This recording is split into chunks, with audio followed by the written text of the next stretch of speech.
it's heard. Perfect. All right. Okay, so with us we have Tim Wayne Medovitz. Well, I should have asked. How do you You did good. Not Medovitz? meta, Medvitz. Medvitz. Yeah. Okay. It means bear in Russian. Okay. Cool. Yeah. Cool. Okay, with us we have Tim Wayne Medvitz. He is an adventurer, former Hell's Angel motorcyclist, Mount Everest climber, and ballroom dancer, and he is also the founder of the Heroes Project. It's a program helping injured veterans summit some of the highest mountains in the world. Thank you so much for being on the show, Thanks Tim. for having me in your Yeah. cubicle. Thank you. We really appreciate it.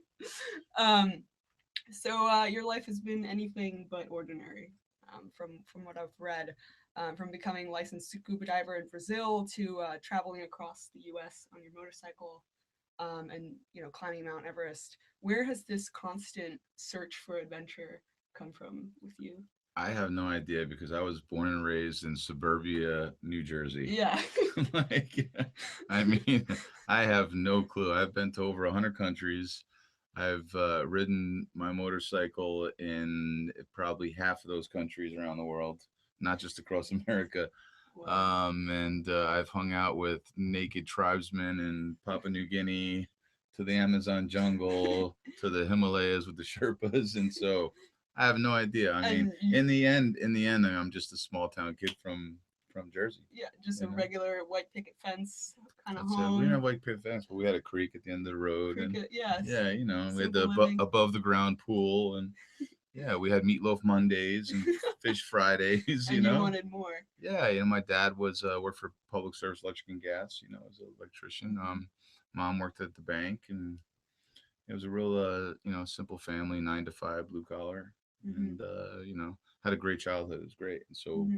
where this, I think when I was 20 years old, I 21, I went to Brazil on vacation. I was dating a Brazilian girl, Of course.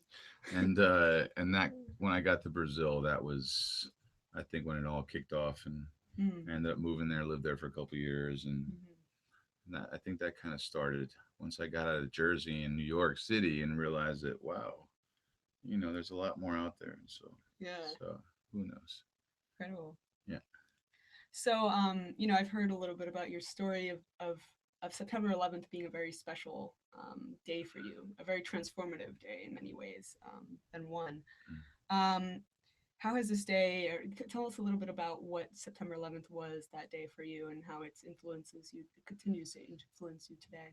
I mean, yeah, I mean, it's, always the big thing you always hear from people is that, well, where were you on September 11th? Where were you? And Yeah. that's a real easy one for me because on September 10th, which was a more uh, rough day for me, like the day for me is always September 10th, Mm, 2011, not September okay. 11th. And the reason why that's because I was in a motorcycle wreck that pretty much broke every bone in my body, and ended up in intensive care. And I woke up in the morning and I remember the last thing the doctor telling me is that we might have to, remove your foot. It was just hanging off. My leg was behind my ear, and, everything was just This broken wasn't from, yeah, a from the motorcycle accident. accident that night on September 10th. And so, the last thing he said to me, we'll probably have to cut your foot off. And I just remember yelling at him and saying, you cut my foot off, I'm going to kill you. I better have a foot in the morning. You better be there. And then the drugs kicked in and out cold. And so I woke up the next morning and I just remember like opening my eyes, and I remember, this machine breathing for me. It was on life support. And I just kind of opened my eyes. The first thing I remembered was my foot. I was gonna cut my Hmm. foot off, and I just looked down and I seen my toes, and so I was like, okay, that's good. I got my foot. He didn't cut it off, and then I said, Hmm. okay, I'm in a hospital. I'm safe. I'm alive. And then I started looking around, all these doctors and nurses that are in my room, and I mean, a lot of them. Hmm. And I'm like, wow, they're all in here for me. And but nobody was looking at me. Everybody was staring up, and I couldn't figure out why isn't anybody paying attention to me? And then I looked and followed, and what they were looking at was the television. It was about 9:30 in the morning on September 11th, and they were all Hmm. watching from my television in intensive care unit in Los Angeles, watching the towers coming down. And Mm. my first reaction, I mean, not to be callous or not, but I was just like, turn that crap off, man. I mean, I got my own problems here, Mm. turn that shit off. Yeah. Not realizing, obviously, the extent of, what was really happening, No, but that's heavy, you Yeah, I just, it was tragedy with just, yourself and yeah, with the it world. was surreal, I didn't really kind of grasp, that how big of a tragedy that was when it was happening. Cause, you know, the morphine helped a little too. So, and, yeah, so that's where I was on September 11th. Hmm. Is there a connection to that day and your help that you do now with veterans? Is Yeah, it? for sure. I mean, what I learned from that day is that, you know, I, I, I'm gonna die every day. Like I'm gonna die today. I'm gonna walk out of this cubicle here in your office in this radio show, and I'm gonna stand on the street in New York City, and a bus is gonna drive by, and boom, it's gonna run me over, and I'm gonna die. And that's what September 11th like put into my brain, and so Mm. that's where all the extreme sports and pushing the limit and throwing caution to the wind kind It of gives you like started. a sense of urgency in Yeah, life. exactly. And so, I had to, and I found that by pushing the limit and, pushing, to the period point of almost dying was very, rehabilitating to all of these Marines and soldiers that, were over in Afghanistan and Iraq, and everything comes along with a war, getting shot at every day, like you hear these stories from these guys, and I was never in the military, so I don't have these stories. I can't relate to them, but Mm. just yesterday, you're talking to Charlie Linville, who's going to Everest with me, and Charlie lost his leg and some fingers, and he was a bomb technician, and he remembers he's telling the story about the first time when he was actually on the front lines and the enemy was within like a couple hundred feet, and they were shooting at him, and there was this clay wall in front of him, and he gets feeling the dirt kind of hitting him from the Mm. bullets hitting, and all he kept saying was, God, I hope this wall is thick enough to Yeah. stop these bullets, like and like I can't even comprehend this, and I'm sure a lot of people listening watching the show right now can't comprehend that, like what Yeah. is that. And so then all of a sudden, boom, you get injured, you come back home, and it's like it's kind of like that Hurt Locker movie when that scene, if everybody remembers that scene when he's in the supermarket, like in the cereal aisle, and it was just like, how do you go from that extreme and that living that every day, waking up, and going on a patrol and not knowing if you're coming back, and then all of a sudden you're in the cereal aisle at at Yeah. Christie's, Your kid's at like, I the want at Captain Vons or Crunch. Yeah. Pathmark, and so it's taken away from them, and so Yeah. then the PTSD, and they're laying in the bed and they're missing a limb, and it's you need to really truly rehabilitate them. You need to put them back in the battlefield. Mm. Unfortunately, they retire, and so it's hard to get that back. And so I found that mountain climbing, big mountains that kill people, is like another battlefield, and that Mm. battlefield on the mountains gives them back that feeling of being a Marine again, being a soldier again. Being And on the edge of it's life again. yeah, and it's you could just see it in their eyes. Like we got in the helicopter to take off to the Everest region, and got in the helicopter, and Charlie was like, "You get in, and sitting down, the helicopter's taking off." I kind of turned to him and I said, "Hey, man, like when was the last time you were in a helicopter?"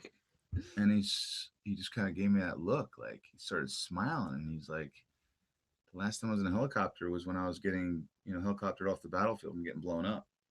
And that was the last time. And he was, his leg mangled, his fingers blown off, not knowing if he was going to survive.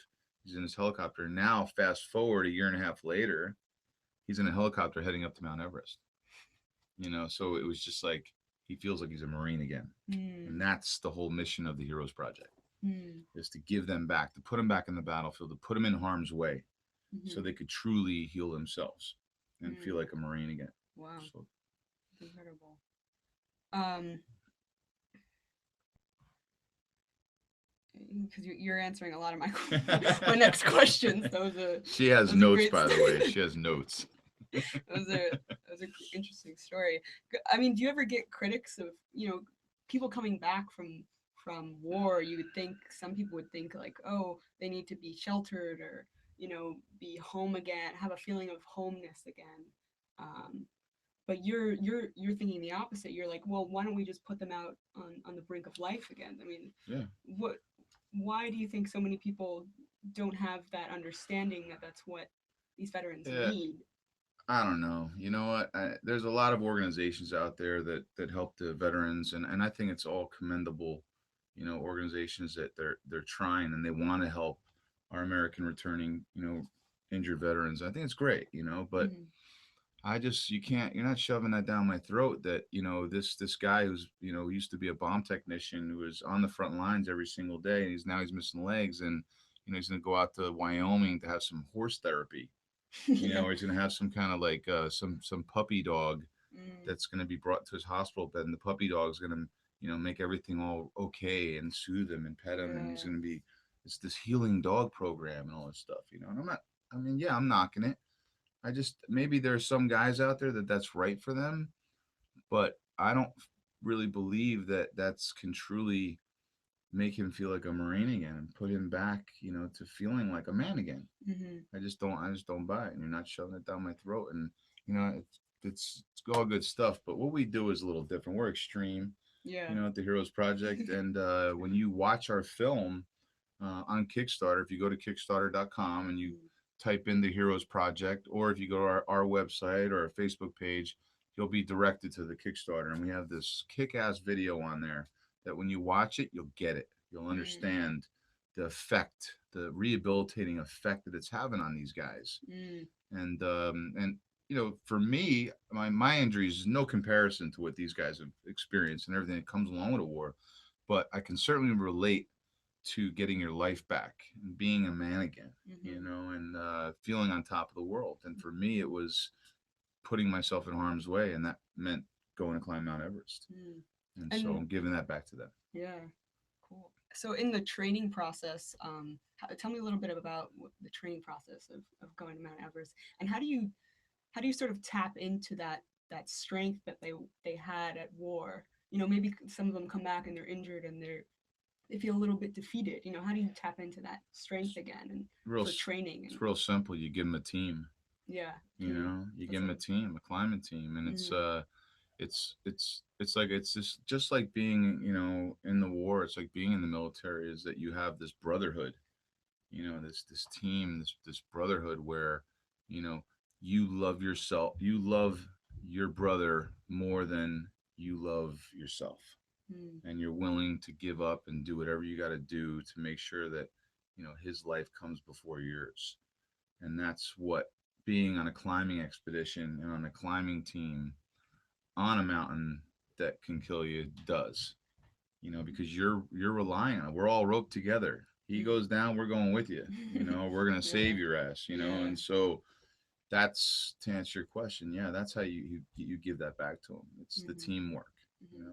So, And the training is months. yeah, well, it's the mountain is not the easy part, but that's not really the end all. The real is the journey Yeah. getting there. Most of these guys are training. Charlie, we've been preparing for Everest for 2 years now.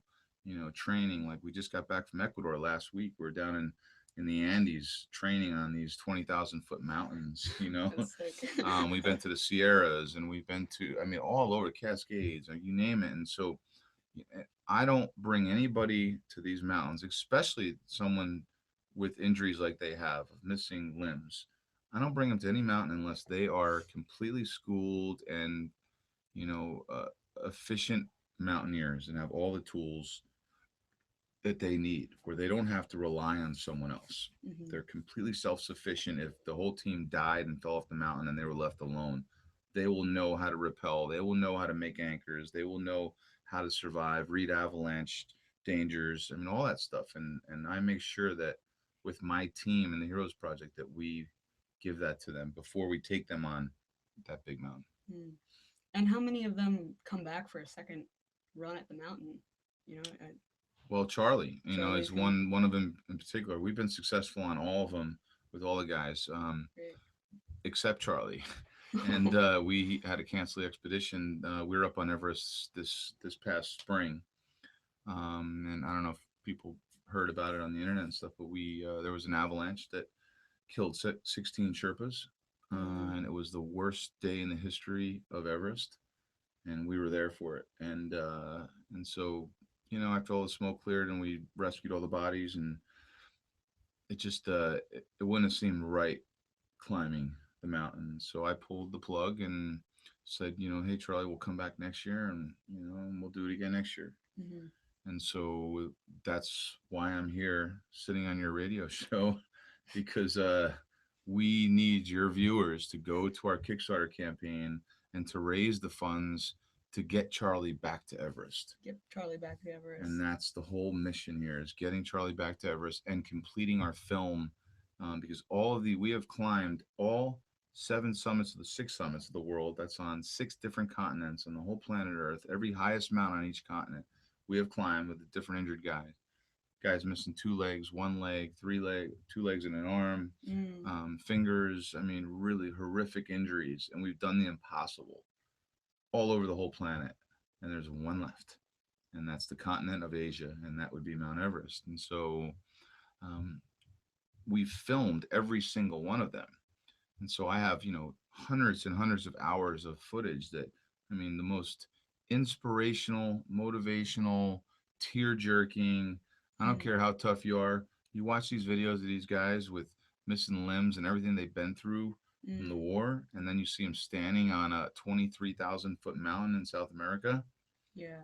I mean, it's Powerful. I don't care, you're gonna tear up, you're gonna Yeah. cry. And that's, I don't know about, you guys listening to the show, but like, that's the stuff I want to watch. Yeah.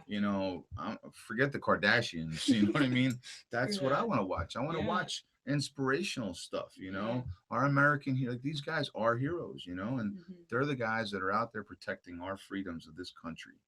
And I think it's every American's duty to let them know that we haven't forgotten about them. Mm. And so this film and this foundation is your listeners' way of getting involved and doing something, rather than just, hitting like on our Facebook page. Yeah. It's being a part of the film. It's donating, money, whether it's $1 or $5. Coming to our fundraiser events that we do. We'll be here on the Intrepid on September 11th, 2015. Okay. And it's called Cycle for Heroes. And then we have our another event that we do in California, that's happening in April, called Climb for Heroes. And so you can come out and climb with the guys and hang out with them And support. and support Yeah. them. Yeah. And so I think we need to fix our own country first before we go and try and fix the world. Mm. And unfortunately, the over 50,000 injured veterans out there are not newsworthy anymore. It was 5 years ago. You heard about it all the time. Every channel you put on, it was something about the bombings and people getting blown up and all this stuff going on in Afghanistan. And you don't hear about it anymore. And Mm. so now it's more important to hear about, all the other crap that goes on in the world. And you just don't, these guys are forgotten. A lot of them are. Yeah. And we're here to tell them that no, we haven't forgotten about them. Yeah. So Well, on that note, I think everyone go on Kickstarter. Help Charlie get to that mountain. Kickstarter. I should have like a big like banner. Kickstarter. Kickstarter.com, The Heroes The Project. Heroes Project. Kickstarter.com. Yes. The Heroes Project. Yeah, Get Charlie on that mountain. that's it. I really appreciate what you do for the veterans. Thanks. It's amazing. Thank you very much. Thanks for being with us. Yes. She's pretty hot too, right? Gonna edit that out.